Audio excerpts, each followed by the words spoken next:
बिस्मिल्लाहिर्रहमानिर्रहीम। अस्सलातु वस्सलामु अलैका या सय्यदी या रसूलल्लाह, अस्सलातु वस्सलामु अलैका या सय्यदी या हबीबल्लाह। नाज़रीन, मैं रफ़ीक मुग़ल और आप देख रहे हैं वीटो न्यूज़। कोई भी हुक्मरान हो, किसी भी मुल्क का हुक्मरान हो, उसमें कौमी गैरत होना इंतहाई ज़रूरी है। इसीलिए कि उसी से कौम की इज़्ज़त वक़ार और मुल्क की इज़्ज़त और वक़ार उसी से होता है। अगर आपका दुश्मन आप पर कोई लफ्ज़ी गोलाबारी करे तो आपके हुक्मरान उसी तरह से उनको जवाब भी देते हैं और अपने कौमी गैरतमंद होने का सबूत भी दिया जाता है। लेकिन अफसोस से ये कहना पड़ रहा है कि हमारे हुक्मरानों में इस बात का शदीद फुकदान है। इनकी कौमी गैरत मर चुकी है। इतने सख्त जुमले में इसलिए बोल रहा हूँ कि क्योंकि हमारे वज़ीर ख़ारजा बिलावल भुट्टो ज़रदारी साहब 4 और 5 मई को भारत का दौरा करने जा रहे हैं और उससे कबल 30 अप्रैल को अहमदाबाद में नरेंद्र मोदी ने किस तरह पाकिस्तान को खुल्लम खुल्ला धमकियां दी हैं, गीदड़ बपकियां लगाई हैं। ये तो हमें पता है कि वो भारत पाकिस्तान का कुछ नहीं बिगाड़ सकता। मोदी जितनी मर्जी बड़के मार लें, ये गीदड़ों वाली बड़के मारता है, इसमें शेरों वाली बड़के नहीं है। लेकिन इसके बावजूद वो किस तरह अपने मुल्क की गैरत, अपनी कौम को किस तरह उनके जज्बात की तर्जुमानी कर रहा है, ये हमें देखना पड़ेगा। वो हमारा दुश्मन है, इसमें कोई शक नहीं, असली दुश्मन है हमारा। और नरेंद्र मोदी से तो गिरा हुआ इंसान शायद ही दुनिया में कोई भी हो। लेकिन इसके बावजूद एक उसकी बात की हमें तारीफ करना पड़ेगी कि वो अपने मुल्क के लिए, अपने मुल्क की मफाद के लिए किस तरह गैरतमंद होने का सबूत देता है, अपनी अवाम के जज्बात की किस तरह वो तर्जुमानी करता है। उसको आपने सुनना है। ये मैं अभी आपको सुनवा रहा हूं नरेंद्र मोदी ने अहमदाबाद में क्या कहा है। मैंने प्रारंभ कहा था, मैं ऐसी धरती पर आया हूं जहां मैंने उस दिन लोगों को लाशें देखी है जी, घायल हुए डॉक्टरों को देखा है, खून से लथपथ नर्सों को देखा है।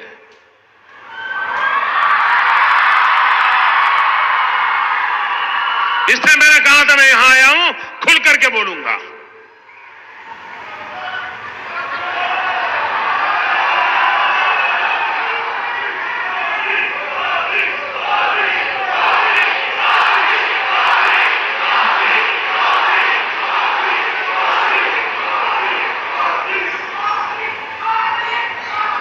दोस्तों, जिस प्रकार से हम देश की सुरक्षा के लिए प्रतिबद्ध हैं और यह लड़ाई हमने छेड़ी है जी,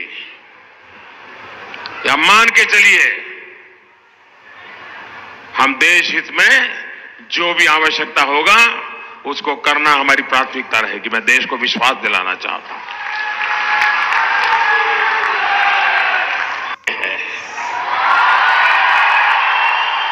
याद करिए दोस्तों,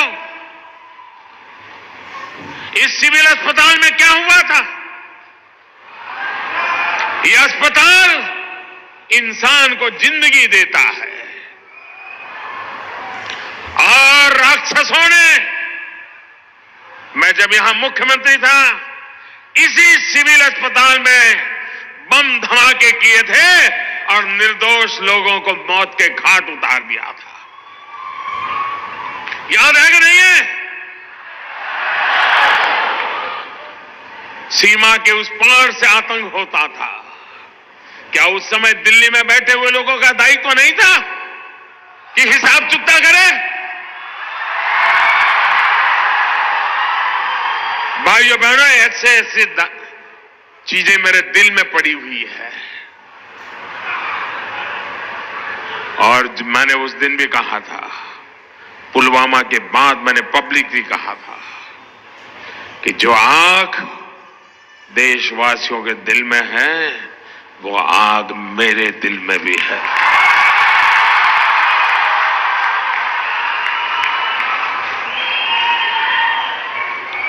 अगर उस समय सरकार में दम होता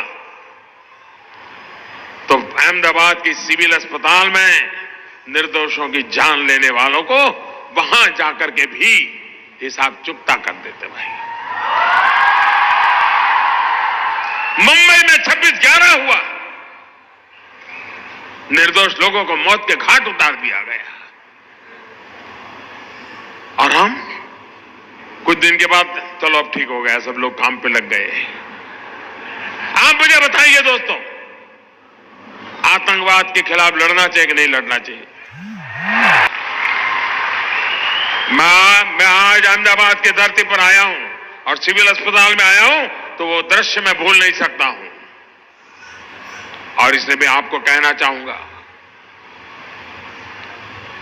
7वें पाताल में होंगे उनको भी मैं छोड़ने वाला नहीं हूं।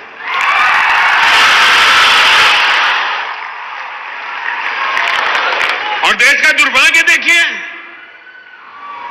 कुछ लोगों को तो पता नहीं क्या हो गया है।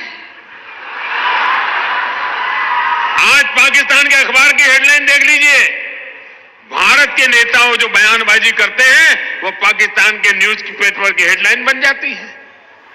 ऐसे नेता ऐसी बातें करते हो जो पाकिस्तान के टीवी पर दिखा रहा है, पाकिस्तान की पार्लियामेंट में चर्चा हो रही है। क्या ये देश हित का काम है क्या? आप ऐसी बात बोलोगे जिसे पाकिस्तान तालियां बजाए? अरे देश की जन सेना ने पराक्रम किया है, देश की सेना ने हिम्मत दिखाई है। और मैं दोस्तों इंतजार लंबा नहीं कर सकता।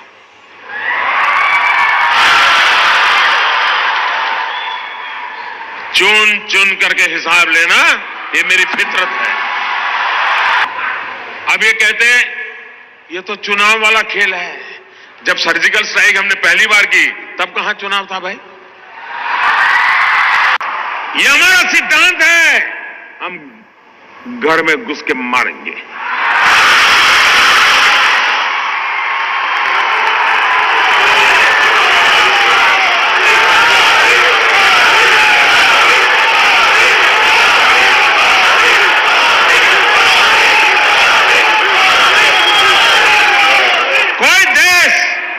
ऐसी असहाय अवस्था में नहीं रह सकता है। 40 साल से आतंकवाद हिंदुस्तान के सीनों में गोलियां दाग रहा है जी। भारत मां की सीने में गोलियां दागी जा रही है, बम धमाके किए जा रहे हैं, निर्दोषों को मारा जा रहा है। लेकिन वोट बैंक की राजनीति में डूबे हुए लोग कदम उठाने से डरते हैं। मुझे सत्ता की कुर्सी की परवाह नहीं है, मुझे चिंता मेरे देश की।